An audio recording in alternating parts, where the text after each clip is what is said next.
अब पंजाब के हवाले से मैं ये कहना चाहूँगा कि पंजाब में डिफरेंट ड्रग इंस्पेक्टर, जैसे सरदार साहब ने बताया, तहसील लेवल पे काम कर रहे हैं। हर तहसील का एक ड्रग इंस्पेक्टर है जो एरिया के अंदर नॉमिनेटेड है। सबसे पहले डिपार्टमेंट आपको ऑर्डर करता है एज ए ड्रग इंस्पेक्टर, फिर आपको कुछ पावर्स दी जाती हैं फ्रॉम डिपार्टमेंटल ऑर्डर, फिर उसके बाद गवर्नर ऑफ पंजाब आपको गजेटेड पावर्स देता है जो कि ड्रग एक्ट के अंदर आपकी गिवन है, जो आपने पढ़ा होगा पावर्स ऑफ ड्रग इंस्पेक्टर्स। और फिर ड्रग इंस्पेक्टर जो है वो सारा का सारा जो पावर्स है उसको एक्सरसाइज करते हुए इंप्लीमेंटेशन ऑफ ड्रग एक्ट और ड्रग रूल्स करता है। ठीक है, अब सबसे पहले क्वेश्चन जो एस्पायरिंग कैंडिडेट पूछते हैं रिक्रूटमेंट के हवाले से कि हम ड्रग इंस्पेक्टर तो बनना चाहते हैं लेकिन इसका पैसेज क्या है। ठीक है, अब कोई भी शॉर्टकट तो है नहीं किसी चीज का, तो आपको एक गेटवे चाहिए। उसका गेटवे क्या होगा? फॉर एग्जाम्पल पंजाब की बात अगर मैं करूं या केपीके की बात करूं तो पंजाब के हवाले से PPSC, Punjab public service commission, जिसको आपने पास करना है जिस एग्जाम को, और आपने फिर आगे आप जाके ड्रग इंस्पेक्टर बन सकते हैं। इसी तरह केपीके का केपीपीएससी है, Khyber Pakhtunkhwa public service commission, BPSC Balochistan public service commission, likewise आगे। तो आपने इस गेटवे को क्रॉस करना है। अब उसके लिए आपने प्रिपरेशन के फेस में जाने। प्रिपरेशन के हवाले से लोग पूछते हैं कि आपने प्रिपेयर कैसे करना है। आप हमेशा याद रखें कि जो फार्मासिस्ट का कोई भी फार्मा बेस्ड एग्जाम होगा पाकिस्तान में, उसके लिए आपका सिलेबस HEC का रिकग्नाइज सिलेबस होगा, फॉर्म-D का। तो आपने वो सारी सब्जेक्ट्स को अपने सामने रखना है रादर देन कि आप इधर जाएं या किसी और से पूछें। जब मेरे सामने ये चीज आई थी, मैं भी एक प्राइवेट यूनिवर्सिटी का एक आम तालिब इल्म था, मेरे साथ बहुत सारे लोग जो थे गवर्नमेंट यूनिवर्सिटीज के और बड़े बड़े इंस्टीट्यूशंस के जो थे वो एग्जाम दे रहे थे। हम लोग सेमेस्टर सिस्टम से पढ़ते होते थे, प्रेजेंटेशंस को फॉलो करते होते थे, शॉर्टकट ढूंढते होते थे। लेकिन जब ग्रेजुएट हुए और मैंने अपने इर्द गिर्द नजर दौड़ाई तो मैंने ये देखा कि क्या I have to be a part of the same crowd कि जो सिर्फ एक चीज के पीछे चल पड़ता है, और उसी तरह से एक बंदे ने बताया कि ये सब्जेक्ट इंपॉर्टेंट है, उसको देख के आपने प्रिपरेशन कर ली रिक्रूटमेंट एग्जाम की। नहीं, you have to differentiate yourself. अगर आपने कुछ बड़ा करना है, बड़ा बनना है तो बड़ा करना है, अलग बनना है तो अलग करना है और अलग सोचना है। उसके लिए फिर आपने कोई शॉर्टकट नहीं है। आपने क्या करना है, आपने अपना एक स्केड्यूल बनाना है। स्केड्यूल में आपने सब्जेक्ट्स को एलोकेट करना है। फॉर एग्जाम्पल, आपको पता है कि आपका फार्माकोलॉजी एक बहुत इंपॉर्टेंट सब्जेक्ट है, आपकी कम्युनिटी फार्मेसी है, आपका फॉरेंसिक फार्मेसी है जो लॉ की इंप्लीमेंटेशन का सब्जेक्ट है, आपकी फार्मास्यूटिक्स है, फिर फार्मास्यूटिक्स के अंदर बेसिक डिविजन है, बायोफार्मास्यूटिक्स है, फार्मास्यूटिकल केमिस्ट्री है। तो आप किसी चीज को इग्नोर नहीं कर सकते। ठीक है, तो आपने ये सारे सब्जेक्ट्स को स्केजुलाइज करना है अपने मुताबिक, और फिर अकेले बैठ के एक अपना डाटा पूल बनाना है। डाटा पूल का मैं हमेशा ये कहता हूं कि आपने अपनी रेलिवेंट रेफरेंस बुक्स को रखना है, आपने पास पेपर्स को रखना है, जितने पास पेपर्स होंगे उनको लेना है। और तीसरी इंपॉर्टेंट चीज होती है जो यूट्यूब है आपकी। पाकिस्तान छोड़ के डिफरेंट मुल्कों के यूट्यूबर्स ने, मतलब फॉर एग्जाम्पल आप सुबह पढ़ते हैं CNS ANS, तो आप रात को यूट्यूब के ऊपर उसको रिवीजन कर लें, उसके इंपॉर्टेंट पॉइंट्स को देख लें, MCQs बने हुए वो देख लें। आपके सोते उठते आपके दिमाग में एक चीज होनी चाहिए, आपका टारगेट, आपका गोल। ठीक है, और जब वो चीज मैंने की तो मुझे उसका फल भी मिला। ठीक है, मेरी यूनिवर्सिटी में सीनियर जूनियर में इकलौता लड़का था जो पास हो, उसके बाद बाकियों को मोटिवेशन मिली। ठीक है, तो अगर आप ये सोच रहे हैं कि मैं ये नहीं कर सकता तो आप गलत हैं। आप सारे इस कैपेबल हैं, इस काबिल हैं कि आप ये बन सकते हैं, ये कर सकते हैं। ठीक है, तो आपने क्या करना है कि अगर आप कमिटेड हैं तो आज से अपना डाटा पूल बनाएं। कोई सपोर्ट चाहिए आप मुझसे पूछें, सरदार साहब से पूछें, अपने सीनियर से पूछें। ठीक है, और एक दिन वो आएगा कि you would B an example for all the people around जो एस्पायर करेंगे टू बी समथिंग। ठीक है, अब ये हो गया रिक्रूटमेंट का। रिक्रूटमेंट का मैं पंजाब के हवाले से बता दूं आपको, सरदार साहब ने बताया डिवीजन ऑफ के पेपर्स कैसे होते हैं। तो पंजाब पब्लिक सर्विस कमीशन में ऐसा होता है कि आपके 80 नंबर्स का सब्जेक्ट स्पेसिफिक क्वेश्चंस आते हैं, मतलब इंग्लिश, आपके फार्मास्यूटिक्स में से, फार्माकोलॉजी में से, इंस्ट्रूमेंटेशन में से, एनालिटिकल में से, फॉरेंसिक में से, इस तरह सारी जो सिलेबस है HEC फॉर्म-D का उसमें से क्वेश्चंस आएंगे। और जो 20% होगा that would be from English, Urdu, maths, Islamiyat, current affair, कोई एक एक दो उनके आ जाएंगे। तो 80 + 20 100 मार्क्स का एक पेपर बनेगा। आप ये होता है रिटन पेपर, आपने इसकी अच्छे से तैयारी करनी है। इंटरव्यू की तैयारी का बेफिक्र हो जाना है। अगर आप रिटन की अच्छी तैयारी करते हैं तो वही इटसेल्फ आपकी इंटरव्यू की तैयारी है। आपने रिटन एग्जाम को पास करना है। Likewise Khyber Pakhtunkhwa public service commission, बहुत सारे लोग मुझसे जुड़े और वो तैयारी के प्रोसेस में मेरे साथ है। उन्होंने लास्ट जो KPPSC का एग्जाम है वो पास किया, और जब उन्होंने बताया कि हम इंस्पेक्टर लगे, हम हॉस्पिटल में लगे, तो मुझे उनसे ज्यादा खुशी थी। तो आपने भी ऐसे ही करना है कि आपने स्केजुलाइज करके अपनी तैयारी करनी है और आपने जो स्पेसिमेन है उसको जरूर फॉलो करना है। मतलब हवा में तैयारी नहीं करनी, आपने गोल ओरिएंटेड होना है, टारगेटेड। ठीक है, हमेशा याद रखें कि जब आप तैयारी करने जाएंगे तो आपके दिमाग में एक कॉन्सेप्ट होगा कि मेरे जैसे बहुत सारे ऐसे लोग हैं जो मुझसे सीनियर हैं, मुझसे ज़्यादा पढ़े लिखे होंगे, मुझसे ज़्यादा जिन्होंने एमफिल किया, जो पीएचडी स्कॉलर्स होंगे, पीएचडी कर चुके होंगे, जिन्होंने मल्टीपल टाइम एग्जाम दे चुके होंगे, वो भी टेस्ट देने जा रहे हैं, तो मैं पता नहीं पास हूँ या फेल।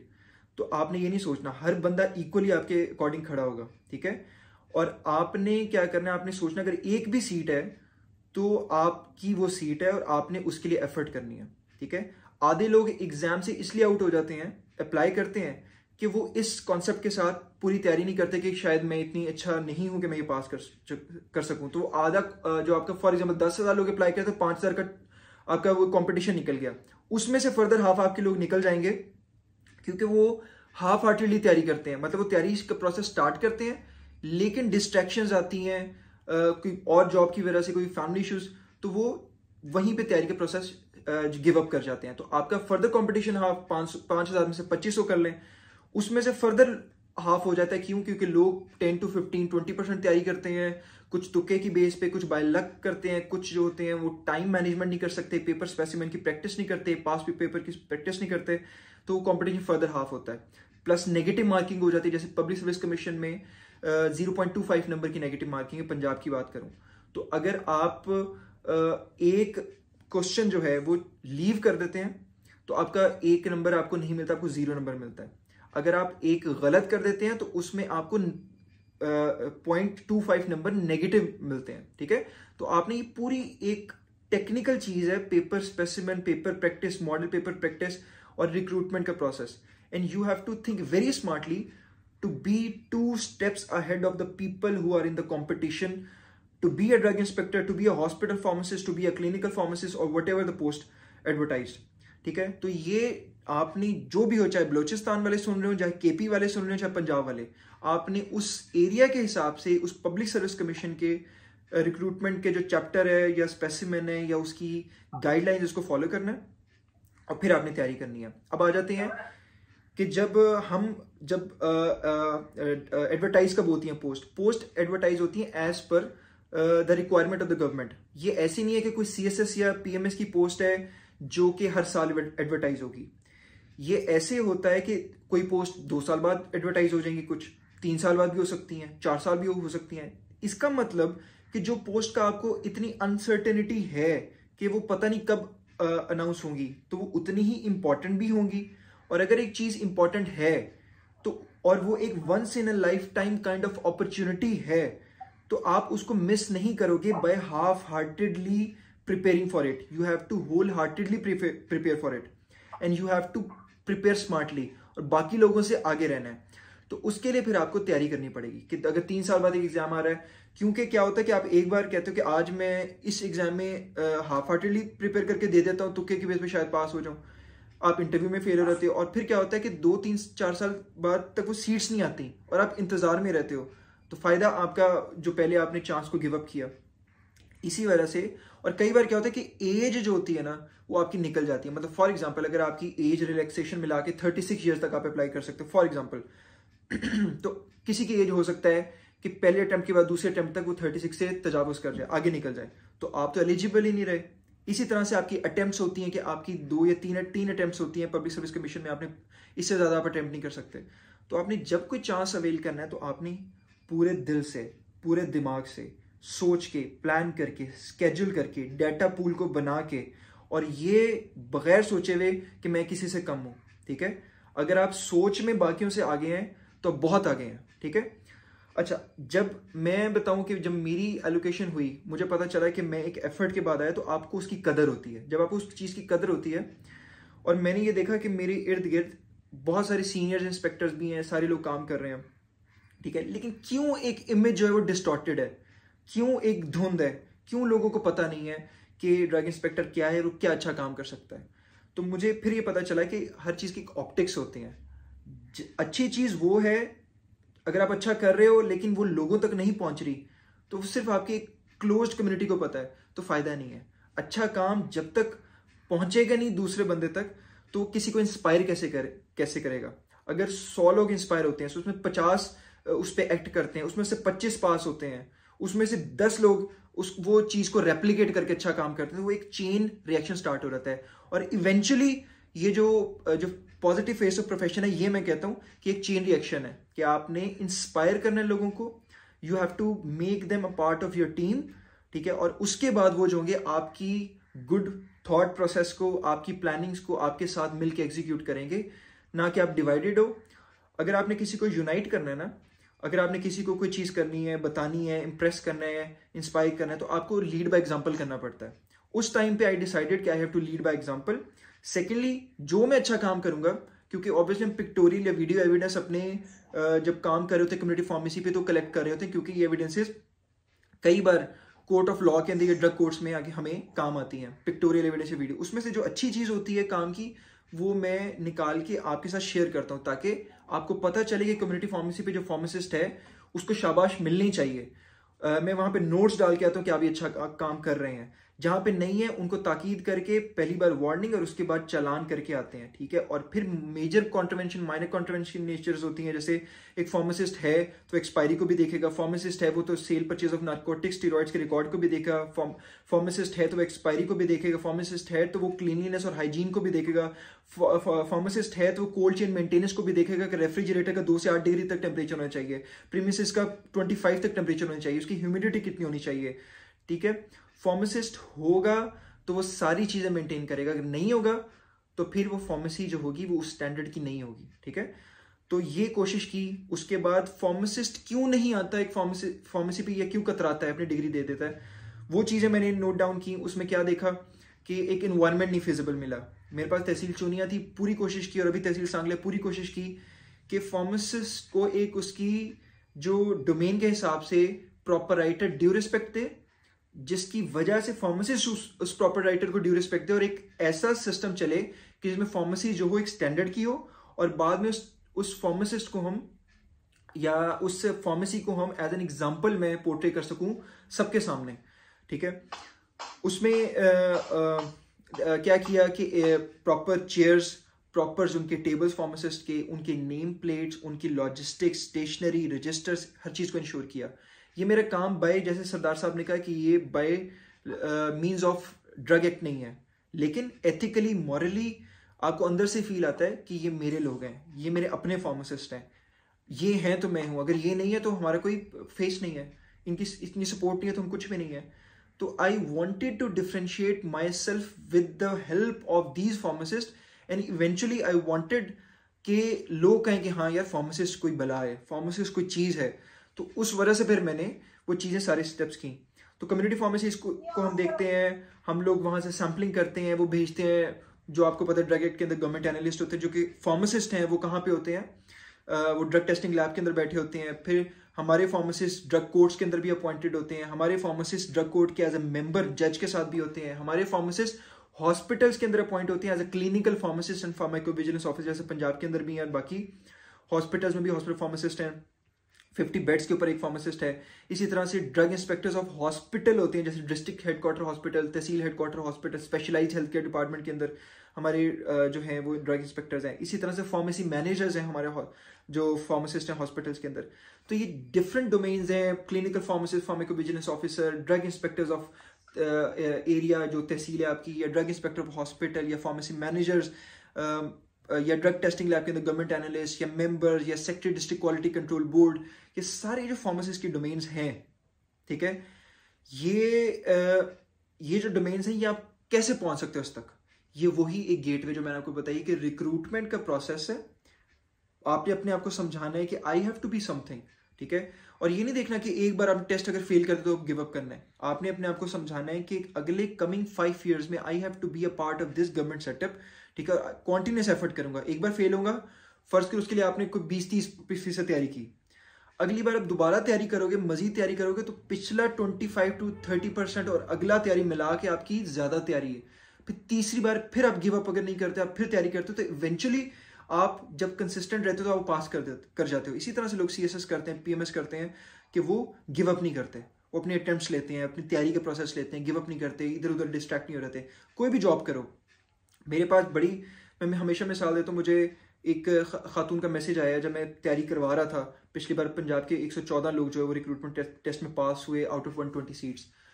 उनका मैसेज आया कि मेरे बच्चे भी हैं, शादी को 5-10 साल हो चुके हैं, क्या मुझे अप्लाई करना चाहिए। मैंने उनको कुछ चीज़ें समझाई, प्रॉपरली गाइड किया कि आपको अप्लाई भी करना चाहिए, आप पास कर सकती हैं, आप सबसे ज़्यादा पास कर सकती हैं। क्यों?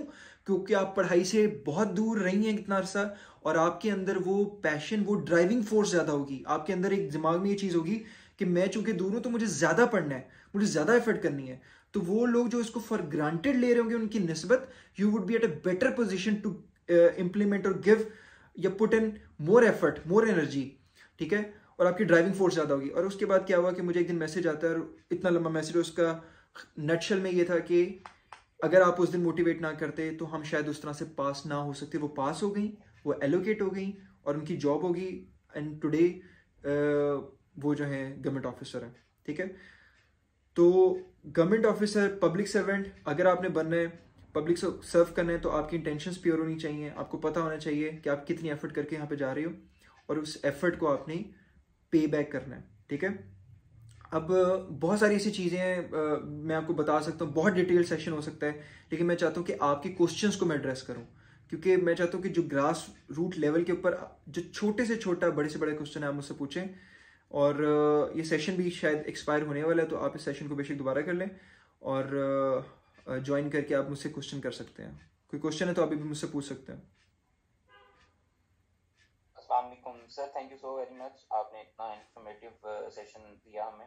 फार्माकोविजिलेंस ऑफिसर्स के बारे में थोड़ा सा काइंडली बता दें। जी, फार्माकोविजिलेंस ऑफिसर क्या होता है? फार्माकोविजिलेंस होती है कि देखें, फार्माकोविजिलेंस है कि आपकी एक मेडिसिन मार्केट में आ गई, मैन्युफैक्चर हुई, डिस्ट्रीब्यूट हुई, वो एक जगह पे आ गई, उसके बाद वो मार्केट में आने के बाद वो क्या इम्पैक्ट दे रही है, ठीक है, उसके साइड इफेक्ट क्या हो सकते हैं, उसके एडवर्स इफेक्ट क्या हो सकते हैं, उसकी कोई भी क्लिनिकल इफेक्ट्स को हम किस पैरामीटर के थ्रू कर सकते हैं, ये चेक करते हैं फार्माकोविजिलेंस ऑफिसर, ठीक है। तो गवर्नमेंट हॉस्पिटल्स के अंदर clinical pharmacist and pharmacovigilance officer CPPO तैनात है यहाँ पे पंजाब के अंदर। और इसको मैं कहता हूँ कि आपको इसके लिए ड्राइव करनी चाहिए कि आपके बाकी हॉस्पिटल्स जो हैं डिफरेंट प्रोविंसेस में, वो भी ये कोशिश करें कि वहाँ पे फार्माकोविजिलेंस ऑफिसर हो जो कि डॉक्टर्स के साथ काम करें, राउंड्स करें डेली, और देखें कि इसको इस दवा का असर हुआ या नहीं हुआ डॉक्टर्स के साथ। और फिर चेक करते हैं पेशेंट प्रोफाइल्स को, उसके बाद रिएक्शंस को। हमारे पंजाब के अंदर भी इनको एक सॉफ्टवेयर दिया गया है जो कि MSS है, मेडिसिन सर्विलेंस सिस्टम। अगर कोई साइड इफेक्ट या कोई ऐसी चीज रिपोर्ट होती है, एडवर्स इफेक्ट या कोई, ये फॉरन उस मेडिसिन सर्विलेंस सिस्टम के ऊपर रिपोर्ट करते हैं। ये जो है, ये फार्माकोविजिलेंस सेंटर जो हमारा डायरेक्टोरेट ऑफ ड्रग कंट्रोल के अंदर बना हुआ है, वहां पे ये जो है पूरी रिपोर्ट चली जाती है। और फिर उसके बाद वहां पे जाके जो एक्शन लेना है, वो हमारा डायरेक्टोरेट जो होता है वो उसको डिसाइड करता है कि हमने इसके ऊपर क्या एक्शन लेना है। और ये अभी केस आपके सामने आया था कुछ अर्सा पहले, जैसे एक हॉस्पिटल के अंदर एनेस्थीसिया देते वक्त जब चेक किया गया कि डॉक्टर एनेस्थीसिया दे रहे हैं लेकिन उसका कोई इफेक्ट नहीं आ रहा पेशेंट के ऊपर, वो बहुत क्रिटिकल स्टेज होती है सर्जरी से पहले जनरलाइज एनेस्थेटिक देने के लिए। तो उसने रिपोर्ट किया क्लिनिकल फार्मासिस्ट फार्माकोविजिलेंस ऑफिसर को। Clinical pharmacist and pharmacovigilance officer ने ये ऊपर रिपोर्ट किया मेडिसिन सर्विलेंस सिस्टम के थ्रू अपने फार्माकोविजिलेंस विंग को, और उन्होंने फिर हम ड्रग इंस्पेक्टर्स को डायरेक्ट किया, और फिर एक रेड हुई रावलपिंडी के अंदर, आगे जाके इसको पकड़ी गई और पता चला कि वो जो जनरल एनेस्थीसिया था वो जाली था, और उसकी जगह मिक्स किया गया था उसमें क्लोरोफॉर्म, ठीक है। तो ये क्लोरोफॉर्म के जरिए एक लोगों को बेहोश करने के लिए और एक स्पूरियस मेडिसिन जो थी वो मार्केट में लाई गई, ठीक है, और वो पकड़ी गई with the help of a pharmacovigilance officer.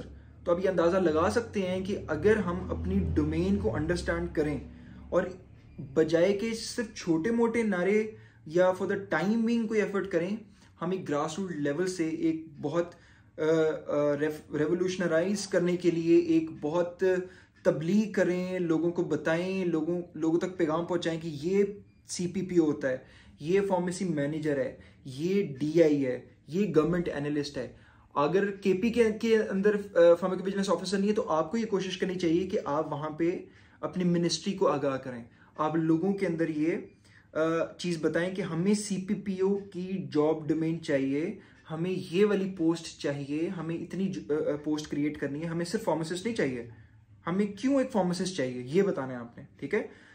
दूसरी इंपॉर्टेंट चीज़, जब ये याद रखिएगा कि जब आपने किसी को कन्विंस करना है ना, जिंदगी में किसी को कन्विंस करना है, तो उसके लिए आप याद रखें कि आपने उसको उसकी वैल्यू का बताना है कि उसके लिए वो क्यों इंपॉर्टेंट है। जब हम कोई बंदा हमें जॉब पे रखता है, वो क्यों हमें पे करे, कोई प्राइवेट जॉब वालों से मैं कहता हूँ क्यों हमें पे करे, हमारे अंदर क्या है, वो हमें क्यों पे करेगा, हम उसको कौन सी सर्विसेज देंगे, ठीक है, वो क्यों हम पे पैसा लगाएगा, ठीक है। आपने अपने आप को एक ब्रांड बनाना है, ठीक है, you have to brand yourself, ठीक है, you have to sell yourself in the market, ठीक है। और जो बड़े बायर्स होंगे वो आपको खरीदेंगे, गवर्नमेंट्स आपको रिक्रूट करेंगी, लोग आपकी सर्विसेज को लेंगे, ठीक है। तो ब्रांडिंग के लिए जरूरी है कि आप अपनी क्वालिटीज को रिकग्नाइज करें और टिपिकल कन्वेंशनल जो मेथड्स हैं ब्रांडिंग के या अपने हकूक मांगने के, उनसे निकल आए, ठीक है। वो टिपिकल नारों से निकल के स्पेसिफिक गोल ओरिएंटेड, ठीक है, ग्राउंड पे रह के लोगों को अपनी वैल्यू बताने हैं, ब्रांडिंग करनी है, ठीक है। और ये स्टेप्स में करना है, पहले एक चीज की अहमियत को उजागर करना, देन उसके लिए स्ट्रगल को इनिशिएट करना, और उस इनिशिएट करने के बाद नॉट गिव अप ना करना, और फिर उसको एंड तक पहुंचाना, नो मैटर वट एवर और how hard the situation is, ठीक है। तो ये है आपने किस तरह से अपने प्रोफेशन को ऊपर लेके जाना। जी next. Thank you so much sir. Sir मैं एंड पे एक थैंकिंग नोट देना चाहता हूँ जिस तरह से आप रिटेल फार्मेसीज को विजिट करते हैं और आपने इतना इजी वे अडॉप्ट किया है कि एक छोटे छोटे स्टूडेंट्स को भी पता है कि किस तरह से विजिट होता है, क्या चीज़ है।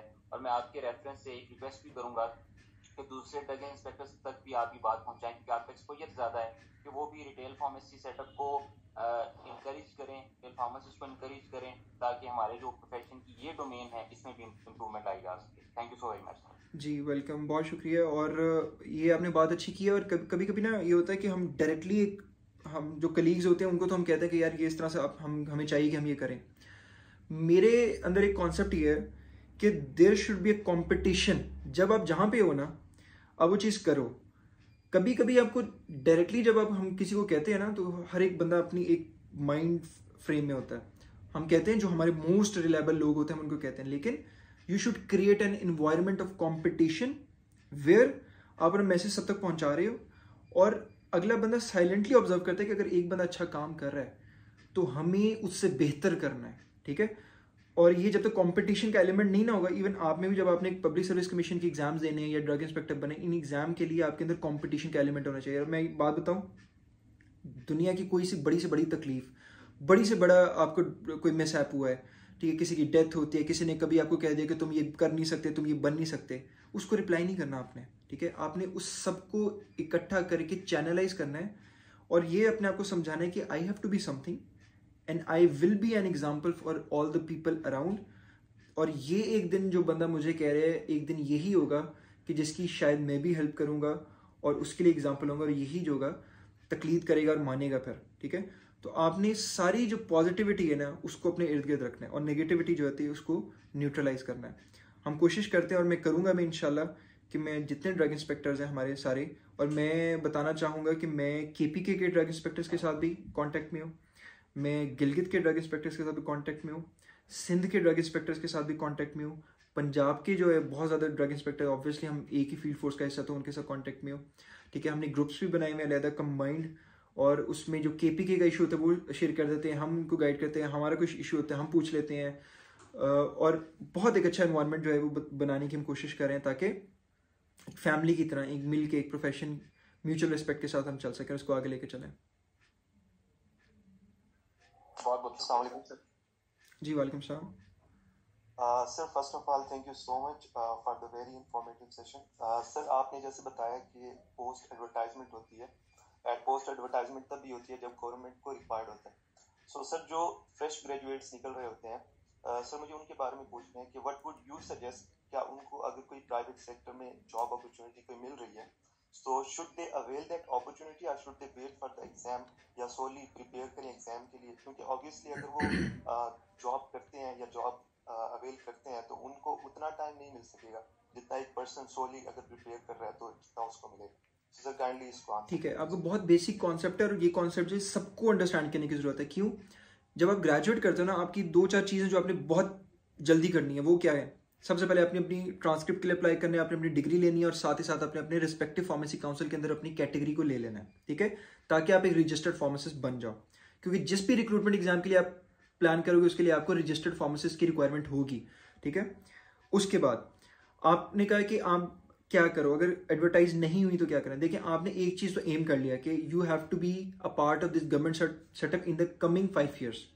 अब उस 5 years के लिए आप क्या करोगे, आप अपना डेटा पूल बैंक, अगर तो आपको अनाउंस हो गई पोस्ट तो आपने बड़ा एक्सपीडाइट करके प्रोसेस को तैयारी करनी है। अगर अनाउंस नहीं हुई तो आपने क्या करना है, आपने उसको इवेंचुअली ग्रेजुअली प्रिपेयर करना है, प्रिपेयर करते जाना है। साथ साथ आपको कोई भी अगर जॉब ऑफर होती है तो आपने वो जॉब करनी है, ठीक है। फॉर एग्जाम्पल मैं अगर बात करूँ तो मैंने स्टार्ट किया था कम्युनिटी फार्मेसी के ऊपर से। कम्युनिटी फार्मेसी जो है मैंने वहाँ पे जॉब की, वो सारा सेटअप सीखा, ठीक है। मुझे चीज़ें पता लगी कि मुझे क्या डिफरेंस मैं यहाँ पे क्रिएट करना चाहता हूँ, ठीक है। इवेंचुअली मैंने स्टार्ट किया कि मैं CSS की तरफ जाऊँ, लेकिन हमारी पब्लिक सर्विस कमीशन की पोस्ट आ गई तो मैंने उसको पॉज करके मैंने इसकी प्रिपरेशन की और मुझे वो टाइम पीरियड लगा। तो आपने क्या करना है, आपको कोई जॉब मिले आपने वो करनी है, ठीक है। दूसरी तीसरी इंपॉर्टेंट चीज़, ये जॉब के हवाले से ना फीमेल्स को बहुत ज़्यादा क्वेश्चन होता था कि हम एक जॉब कर रहे हैं साथ घर भी देख रहे हैं तो हम कैसे पढ़ें। आप क्या करें कि आप CPR कॉम्प्रिहेंसिव फार्मेसी में डेली 5-10 चैप्टर्स पढ़ें, डेली आधा चैप्टर पढ़ें, स्लोली ग्रेजुअली पढ़ते रहें, ठीक है। तो इवेंचुअली आपकी प्रिपरेशन का एक वक्त आएगा कि वो फेज कंप्लीट हो जाएगा, ठीक है। और जब भी एग्जाम आएगा तो you would be at a better position than all the people who ever thought कि यार हम तब करेंगे स्टार्ट जब एग्जाम आएगा। आप उनसे 40-50% ज्यादा बेटर पोजीशन पे होगे। और जॉब आपने साथ करते रहने, नोट्स बनाते रहने, डेटा पूल इकट्ठा करना है और साथ साथ आपने स्केजुलाइज स्टडी करनी है। यानी चैप्टर 1 फार्माकोलॉजी अगर पढ़े तो चैप्टर 1 से पढ़ें, ये ना करेंगे एंड वाला चैप्टर बड़ा इंपॉर्टेंट लग रहा है मुझे तो मैं पढ़ूँ, नहीं। फ्रॉम द बेसिक्स स्टार्ट करें, उसको बेसिक्स को स्ट्रॉन्ग करें जिसकी बेस के ऊपर बाकी चीज़ें होंगी। नौकरी भी करें और साथ पढ़ें भी। मतलब आप इंडस्ट्री में काम कर रहे हैं, आपने अपना काम किया, आके बैठे तो एक पेज आपने CPR का पढ़ लिया और एक पेज पे आपको 15-15 MCQ मिलेंगे, उसको अंडरलाइन कर लिया, बना लिया। अगले दिन आपने फिर उसको अंडरलाइन करना है, चीज़ें पढ़नी है और इस तरह से आप देखेंगे आप हफ्ते के अंदर आपने 10-15 पेज पढ़ चुके होंगे और उसमें से 200-300-400 MCQs बना चुके होंगे। जब आपने एक दिन 2 पेज पढ़े तो अगले दिन आपने पिछले 2 पेज को पहले गो थ्रू करना है जो अंडरलाइन किए हुए हैं। इसको कहते हैं कैरी फॉरवर्ड करना स्टडी को। और क्या होगा कि जो आखिरी दिन आपको वो चीज़ें उसी तरह से ताज़ा याद होंगी जिस तरह पहले दिन थी। और वो लोग जो अपने साथ कैरी फॉरवर्ड नहीं करते स्टडी को वो भूल चुके होंगे, तो वो जॉब भी नहीं कर पाएंगे सही तरह, प्रॉपर्ली तैयारी भी नहीं कर पाएंगे, वो एंग्जाइटी फिर क्रिएट होगी। जी, thank you so much sir. Ehsanullah sahab, I guess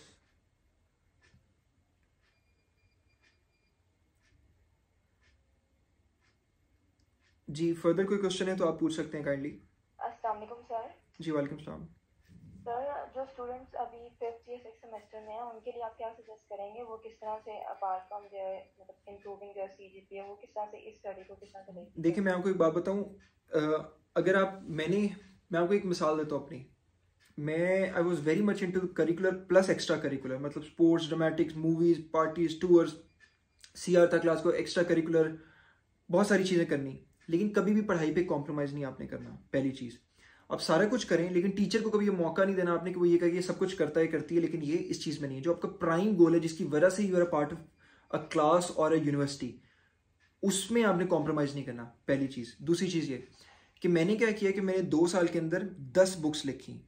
मैंने 5-6 लोगों के ग्रुप बनाए अपनी क्लास के, जो हमारी समर वेकेशन होती थी 2-3 महीने के बीच में साल में, तो उसके अंदर हमने सब्जेक्ट्स को डिवाइड किया, कुछ हमने टॉपिक्स डिवाइड किए, हमने रेफरेंस बुक्स प्लस हमने टीचर के नोट्स प्लस हमने ऑनलाइन रिसोर्सेज सब मिला के हमने HEC के सिलेबस के मुताबिक 10 बुक्स लिखी। वो सॉफ्टवेयर मैंने शेयर भी की हुई है, मतलब physiology, anatomy, microbiology, pharmaceutics, pharmacology, pharmacognosy, even including practical. ये वो बुक्स थी जो मैंने अपने साथ रखी आज तक। जब मैंने पब्लिक सर्विस कमीशन की तैयारी करनी थी तो मैंने इन बुक्स का भी सहारा लिया, इनसे पढ़ा और इनसे आज तक लोग पढ़े मुस्तफीद हो रहे हैं। ठीक है, जब आप अपनी नोट्स इकट्ठे रखते हो, अपने पास रखते हो, तो आपको उनका बहुत फ़ायदा होता है। इसी तरह से आपने अपना CGPA इंप्रूव करना है, GPA इंप्रूव करना है, तो आप अपने नोट्स बनाएं, ठीक है, और आप किसी चीज़ पे कॉम्प्रोमाइज़ ना करें। ठीक है, आपने आज जो नोट्स बनाएंगी वो आपको कल फ़ायदा देगा। और दूसरी एक CGPA से इंपॉर्टेंट चीज़ आती है कि जब आप ग्रेजुएट कर जाते हो और आपका जितना भी CGPA होता है 3.1, 3.2, 3.5, कि क्या ये मैटर करता है एक रिक्रूटमेंट टेस्ट के लिए कि आपने पब्लिक सर्विस कमीशन का इम्तिहान देना है? जो पब्लिक सर्विस कमीशन होता है उसका एक फार्मूला होता है, उसमें आपके मैट्रिक, FSC, आपके यूनिवर्सिटी के, और ये ना बहुत ये मतलब मिनिमम सी एक रेशियो होती है जो ये काउंट होती है, लेकिन ना होने के बराबर, ठीक है। अगर आप रिटर्न के अंदर 2, 4, 5 नंबर ज़्यादा ले लेते हो ना, तो ये सारी चीज़ें पीछे रह जाती हैं कि आपका 3 GPA था या 3.9 था, ठीक है, तो आप भूल जाओ। आपने रिटर्न के अंदर ज़्यादा क्या कहते हैं मार्क्स ले लेने हैं, ठीक है। GPA मैटर नहीं करता आपकी कामयाबी के लिए, याद रखिएगा, ठीक है। The eager and the drive to get GPA matter करता है। नहीं आया कोई बात नहीं, लेकिन आपने उसके लिए कोशिश की, आपने पढ़ा, कॉन्सेप्ट्स क्लियर किए, अगले सेमेस्टर में बढ़ गए। 3.1 है, 3.9 है, डजेंट मैटर।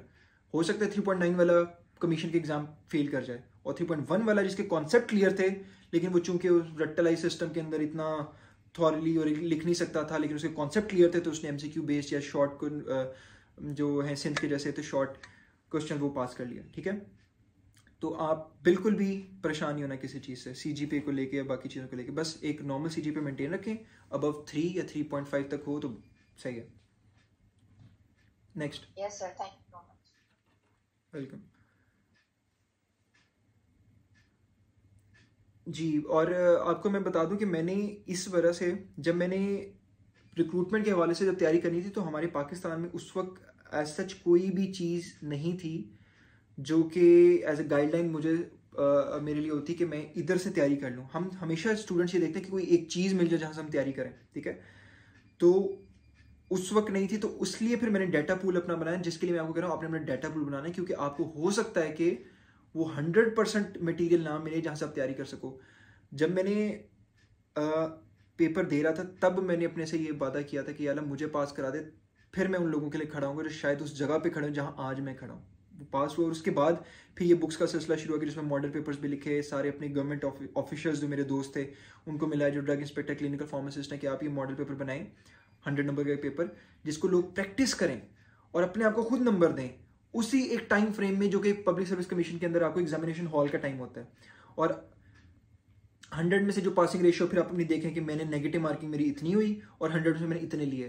पहले पेपर से लेकर लास्ट पेपर तक जब जाएंगे तो आप बहुत अपने आप का दिमाग को ट्रेन कर चुके होंगे एग्जामिनेशन हॉल के हवाले से, कि मैंने टाइम मैनेजमेंट कैसे करना है, मैंने नेगेटिव मार्किंग कैसे मैनेज करनी है, मैंने जो एक पैनिक है उसको किस तरह से मैनेज करना है। ये सारी चीज़ें आपको मॉडल पेपर से बनती है। इसलिए फिर मैंने मॉडल पेपर की बुक लिखी, फार्मेसी की बुक इसलिए जो आपने इंट्रो में बताया था कि सारे सब्जेक्ट्स को मैंने एक बुक में कंपाइल किया।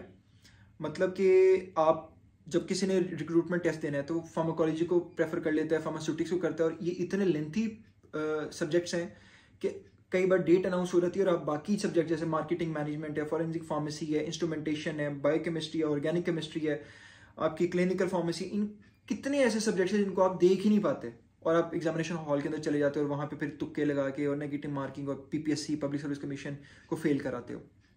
तो आपने क्या करना है कि मैंने क्या किया कि मैंने हर सब्जेक्ट अलहदा, हर सब्जेक्ट के अंदर हर टॉपिक को अलहदा किया HEC के सिलेबस के अकॉर्डिंग, और उस टॉपिक के बेसिक से लेके मीडियोकर से लेके डिफिकल्ट तरीन MCQs बनाए, ताकि ऐसे सब्जेक्ट्स भी, एक तो फार्माकोलॉजी, फार्मास्यूटिक्स सारे, और इसके अलावा सारे सब्जेक्ट्स फॉर्म डी के कि जिसको आप टॉपिक वाइज प्रिपेयर कर सको, अटेम्प्ट कर सको, प्रैक्टिस कर सको, और आप अगर उसको MCQs भी पढ़ जाते हो ऐसे सब्जेक्ट्स के जिनको आप बगैर देखे जा रहे थे पेपर में, तो कम से कम आपकी something is better than nothing, तो आपकी कुछ प्रैक्टिस हो जाती है, वो लिखा। इसी तरह फॉरेंसिक की इसलिए अलग लिखी क्योंकि फॉरेंसिक की बुक में टाइम टू टाइम लॉ के अंदर अमेंडमेंट्स आती हैं, चेंजेस आते हैं, तो आपने उसको फिर करना होता है, प्रैक्टिस करना होता है। इसलिए फिर मैंने डिफरेंट प्रोविंसेस के रूल्स उसमें ऐड किए, ड्रग एक्ट ऐड किया, ड्रैप एक्ट ऐड किया, और इंपॉर्टेंट डेट्स ऐड की, ताकि एटलीस्ट आपके पास ये बहाना ना हो कि मेरे पास बेसिक्स नहीं थी या मटेरियल नहीं था कि मैं पढ़ नहीं पाया। आपने खुद को धोखा नहीं देना जब भी आप पढ़ें, ठीक है। आपने कभी खुद को धोखा नहीं देना, just for the sake of satisfying yourself कि यू आर डूइंग समथिंग या यू आर प्रिपेयरिंग समथिंग। अपने आप को आपने क्लियरली ये बताने कि मैं प्रिपेयर कर रहा हूँ, मैं करूँगा, ये चीज़ मेरे पास है, ये कम है, ये रेफरेंस बुक्स मैं लेके आया हूँ, ये मैंने चीज़ की। और कोशिश करें कि ऑनलाइन रिसोर्सेज की जगह ना, ऑनलाइन बुक्स सॉफ्ट की जगह हार्ड फॉर्म में रिक्रूटमेंट के लिए करें, ताकि आप उसको गंदे से गंदा करें, उसको अंडरलाइन करें, एमसीक्यूज करें, अगले दिन जब पढ़ें तो पिछले पेजेस को देखें कि आपने कहाँ हाईलाइट किया था, उसको कैरी फॉरवर्ड करें स्टडी को।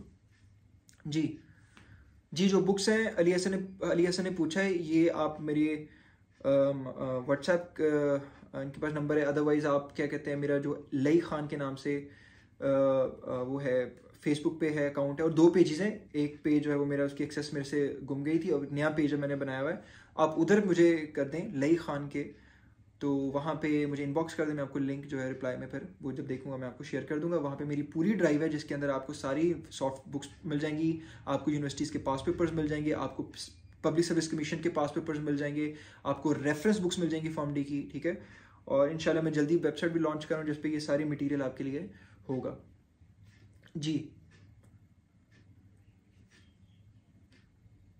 अस्सलाम वालेकुम सर। सबसे पहले तो बहुत शुक्रिया आपका कि आपने हमें इतना गाइड किया और इन सब चीज़ों के बारे में बता दिया। सर मेरा क्वेश्चन है कि हमें कोई ऐसा बुक मिल सकता है या कोई ऐसे नोट्स मिल सकते हैं जिसमें हम जो है पहले फिजियोलॉजी पढ़ें, फॉर एग्जांपल एक टॉपिक होता है कार्डियोवैस्कुलर सिस्टम है हमारे पास फॉर एग्जांपल, तो पहले हम उसकी फिजियोलॉजी पढ़ें, फिर हम उसकी पैथोलॉजी जो है एक जगह में पैथोलॉजी भी उसकी पढ़ें, फिर उसकी हम जो है फार्माकोलॉजी पढ़ें, फिर जो क्लिनिकल स्टडी है हम उस पर करें। तो हमें कोई ऐसे नोट्स अवेलेबल हैं या? देखिए जो कॉम्प्रिहेंसिव फार्मेसी रिव्यू की बुक है ना, जो मैंने आपको बताया, जो अमेरिका के लिए नेप्लेक्स एग्जाम है जो अमेरिका उसके होती है, वो एक ऐसी बुक है कि आपको शुरू से लेकर एंड तक ना चीज़ों को कंपाइल किया हुआ है, कंबाइन किया हुआ है, जैसे कि फार्मास्यूटिक्स, और कई बार आपको पता है फार्मास्यूटिक्स प्लस बायो फार्मास्यूटिक्स का बड़ा एक क्लोज कॉम्बिनेशन है, तो उन्होंने pharmaceutics calculation, pharmaceutics plus bio pharmaceutics और फिर सारी चीज़ें उनको मिला के सारे कॉन्सेप्ट को क्लियर किया हुआ है। इसी तरह से उसमें फार्माकोलॉजी है, सारी चीज़ें हैं, ठीक है। लेकिन मैंने उधर से अपने एग्जाम के लिए फार्मास्यूटिक बायो फार्मास्यूटिक 7-8 चैप्टर्स वहाँ से पढ़े, ठीक है। फार्माकोलॉजी डिटेल में पढ़ी लिपिनकॉर्ट से, इसी तरह से बाकी पैथो और बाकी सारी चीज़ें अलग अलग रिसोर्सेज से। जब इसका फ़ायदा पता क्या होता है अलग रिसोर्सेज का भी, आपकी बात ठीक है कि हम एक जगह से पढ़े तो टाइम से वो, लेकिन जब आप एक चीज़ को दोबारा रिपीट कर रहे होते हो ना, तो ये ह्यूमन नेचर है कि आपके दिमाग में वो चीज़ जो हो रही है ना उसका कॉन्सेप्ट फर्दर क्लियर हो रहा होता है। एक जगह पे एक चीज़ होती है, फर्दर जगह पे पढ़ के आप उसको मज़ीद स्ट्रेंथन करते हो, क्रिटिकल एनालिसिस करते हो कि क्या जो मैंने वहाँ पढ़ा था ये भी वही है, और बाद में उस एक पैराग्राफ या उस एक चैप्टर में से चाहे 1000 MCQs आ जाएं, you would be at a very good position कि आप उसको एनालाइज करो, और आप पहले चैप्टर से लास्ट चैप्टर को इवन एनालाइज करके आप अटेम्प्ट कर पाओ। और बाकी लोग जो होंगे आपके मुकाबले एग्जामिनेशन में बैठे होंगे, वो जब एक रिसोर्स पे रहते हैं तो वो कंपैरेटिव एनालिसिस नहीं कर पाते, जिसकी वजह से टाइम मैनेजमेंट होता है, नेगेटिव मार्किंग होती है और पैनिक होता है, ठीक है। तो ये कुछ चीज़ें हैं जो कि आपको ख्याल रखना है, तो आप करें।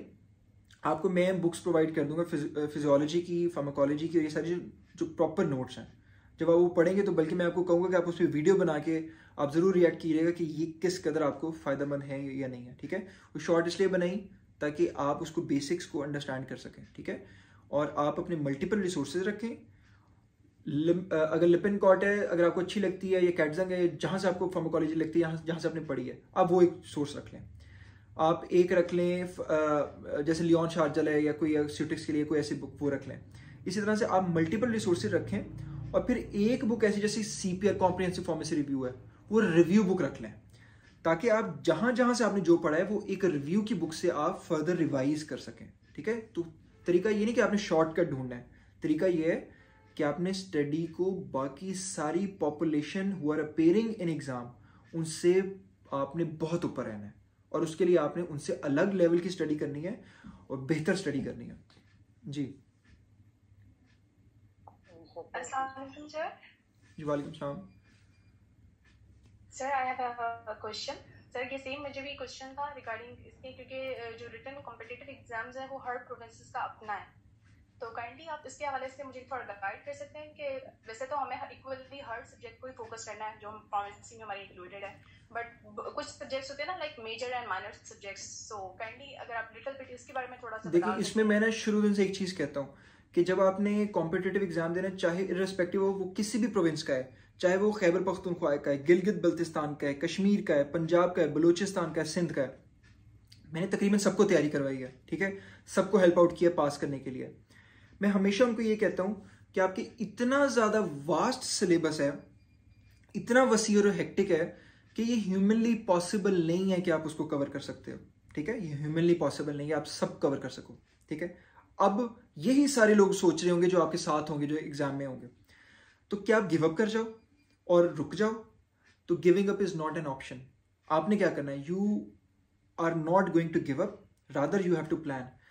आपने क्या करना है, जो लोग गिव अप कर जाएंगे, रुक जाएंगे, आपने थोड़ा थोड़ा पढ़ते रहना है, आपने प्रायोरिटाइज करना है और सेगमेंट में अरेंज करने की हिरार्की बना लेनी है। Most important subject, mediocre and then least important subjects, और ये ग्रेडियंट ऑफ स्टडी रखना है आपने कि most important subject, for example मिसाल देता हूँ, pharmacology, pharmaceutics, biopharmaceutics, forensic pharmacy, बीच में आ गए mediocre, pharmacognosy, clinical pharmacy, instrumentation या कोई ऐसे, और एंड के ऊपर माइनर सब्जेक्ट सारे।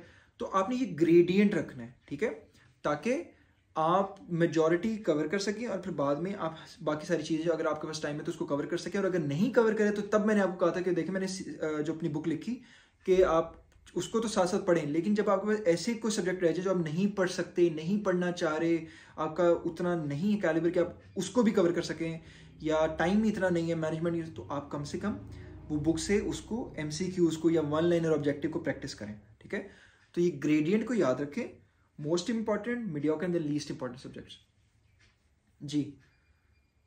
एंड अपार्ट फ्रॉम दिस सबसे ज्यादा हमारे लिए डिफिकल्ट ये होता है कि बस एक बुक है तो उसके बहुत ज्यादा ऑथर्स होते हैं, सो कौन सी बुक जो है ना हम ज्यादा प्रेफर करें, क्योंकि अगर एक फार्माकोलॉजी की आप सिंपल ले लें तो उसकी लिपिनकोट है, कैटसन है, और भी उसके कोई ऑथर्स हैं। आपने अपनी फार्माकोलॉजी जो है वो किस बुक से पढ़ी है?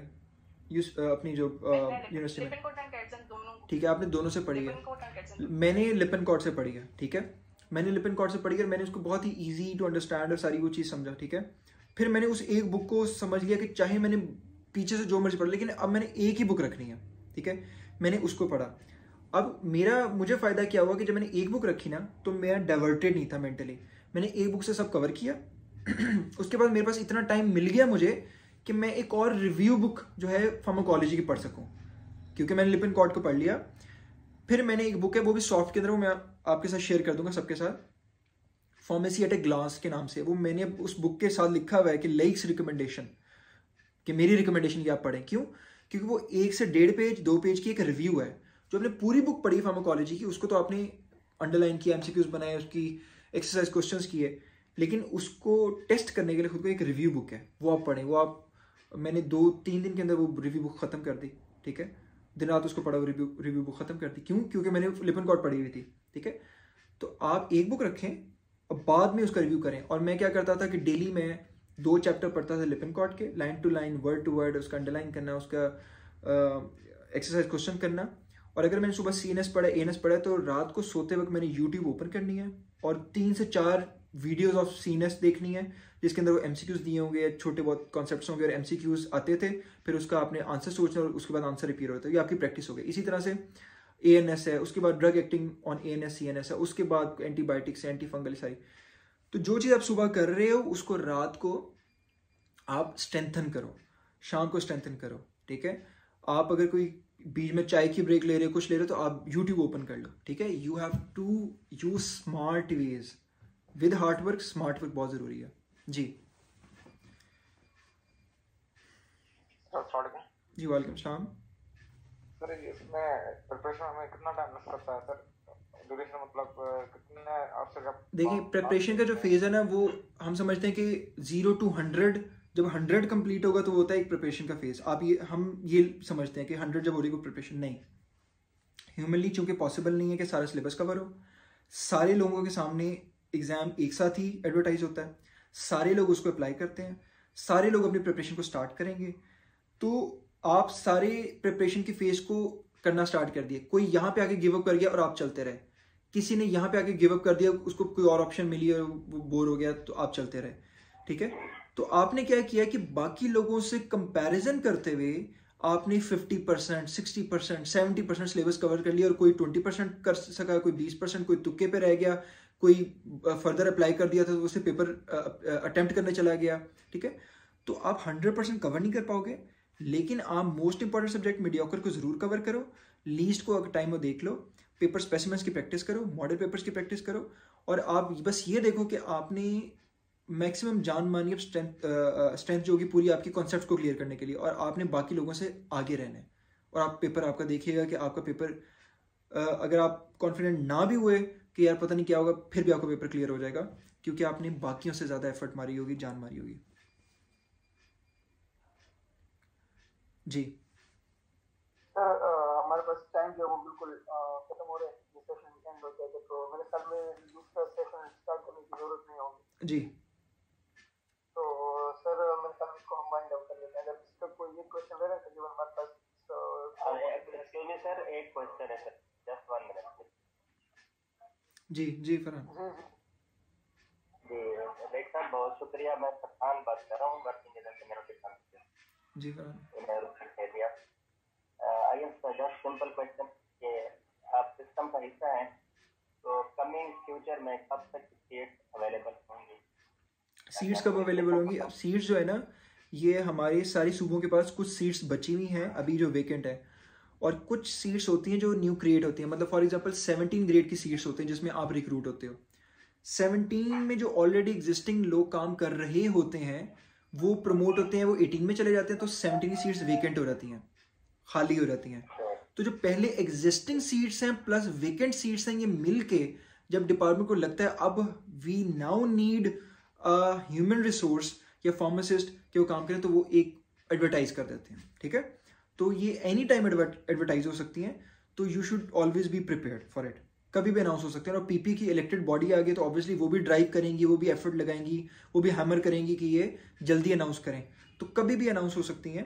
जैसे ड्रैप ड्रग रेगुलेटरी अथॉरिटी पाकिस्तान, उसके अंदर वर्किंग चल रही है कि वो सीट्स कभी भी अनाउंस हो सकती हैं, 40, 45, 50 सीट्स, तो उसके लिए आप रेडी रहें, ठीक है। इसी तरह से ड्रैप की जो है वो जारी बात है, आप कहीं से भी अप्लाई कर सकते हैं, कोई भी सूबा हो। इसी तरह से आपके रिस्पेक्टिव प्रोविंस जो होते हैं, जब आप उसको हैमर करेंगे मिनिस्ट्री के साथ या बाकी, तो अनाउंस हो सकते हैं सीट्स। पंजाब की सीट्स भी जो है वो कभी भी अनाउंस हो सकती हैं। हेलो, अस्सलाम वालेकुम सर। जी वालेकुम सलाम। सर मुझे पता करना है कि ड्रग इंस्पेक्टर का टेस्ट देने के लिए वर्किंग एक्सपीरियंस रिक्वायर्ड होता है, लाइक हॉस्पिटल का या इंडस्ट्री का? ड्रग इंस्पेक्टर किसी, जैसे अगर आप किस प्रोविंस से हैं? मैं ज़ियाउद्दीन यूनिवर्सिटी कराची से हूँ। ठीक है, पहले ये था कि सिंध कराची में 2 साल का एक्सपीरियंस उन्होंने मांगा हुआ था, लेकिन अभी जो उन्होंने मिनिस्ट्री ने, डिपार्टमेंट ने जो कमीशन को जो रिक्वेजिशन भेजी थी, उसके अंदर जो मैंने देखा था उसमें उन्होंने एक्सपीरियंस नहीं मांगा हुआ था। लाइकवाइज पंजाब में बाकी प्रोविंसेस में भी होता है कि एक पॉलिसी होती है। फॉर एग्जाम्पल हमारी पॉलिसी ये थी कि जब एक विंडो के तहत, यानी कि आप पीपीएससी पब्लिक सर्विस कमीशन पास कर लोगे, आप अपॉइंट हो जाओगे एक फार्मासिस्ट, फिर आप हॉस्पिटल के अंदर काम करोगे। आप हॉस्पिटल के अंदर, हमारी ये पॉलिसी थी, डिपार्टमेंट ये पॉलिसी बनाता है, और ये टाइम टू टाइम चेंज होती रहती है, रिवाइज होती है। पॉलिसी बनी कि एज अ हॉस्पिटल फार्मासिस्ट काम करेंगे, और उसके बाद आप 2 साल तक वो काम करोगे, then you would be eligible to be a drug inspector, कि गवर्नमेंट आपको लगा दे, ठीक है। तो फिर हमारी पॉलिसी रिवाइज हो गई, हमने कोई 1 साल काम किया तो पॉलिसी रिवाइज हुई कि नहीं आप लग सकते हैं ड्रग इंस्पेक्टर, तो हमें उन्होंने, गवर्नमेंट ने लगा दिया, ठीक है। तो कभी ये होता है कि अगर एग्जाम रिक्रूटमेंट टेस्ट के अंदर कंडीशन लिख दी जाए कि 2 साल का एक्सपीरियंस चाहिए, तो आप अगर एक्सपीरियंस नहीं तो अप्लाई नहीं कर सकते। अगर लिख दिया कि कोई एक्सपीरियंस नहीं चाहिए, आप अप्लाई करो तो कोई एक्सपीरियंस नहीं चाहिए, आप अप्लाई कर दो, आप ड्रग इंस्पेक्टर बन सकते हैं, ठीक है। तो अब जो है, अब उन्होंने, जहाँ तक मेरी इन्फॉर्मेशन थी, एक्सपीरियंस नहीं मांगा हुआ था, ठीक है। अब लेट्स सी कि उसमें कोई चेंजेस किए या नहीं किए। और सर ये वैकेंसीज जो आती हैं, कोई वेबसाइट है जिससे पता चलता रहे हमारे को? जी, आपकी जो रिस्पेक्टिव वेबसाइट्स हैं वो पब्लिक सर्विस कमीशन की, आप इसको टाइम टू टाइम देख सकते हैं। और सिर्फ आपकी फार्मासिस्ट की नहीं आती, ऐसी वैकेंसीज भी आती हैं ग्रेड 17 की जिसमें फार्मासिस्ट एलिजिबल होते हैं, ठीक है। आप उधर भी अप्लाई कर सकते हैं, ठीक है। और आप गवर्नमेंट ऑफिसर बन सकते हैं, आप पब्लिक सर्वेंट बन सकते हैं, आप किसी भी डिपार्टमेंट की सीट्स आ सकती हैं, लाइफ स्टॉक की आ सकती हैं। मतलब एक लाइफ स्टॉक की पहले आई थी जिसके अंदर 3 फार्मासिस्ट की DIs की आई सीट्स, 3 सीट्स आ गई, ठीक है। वहाँ पे ड्रग इंस्पेक्टर लाइफ स्टॉक के पंजाब के अंदर।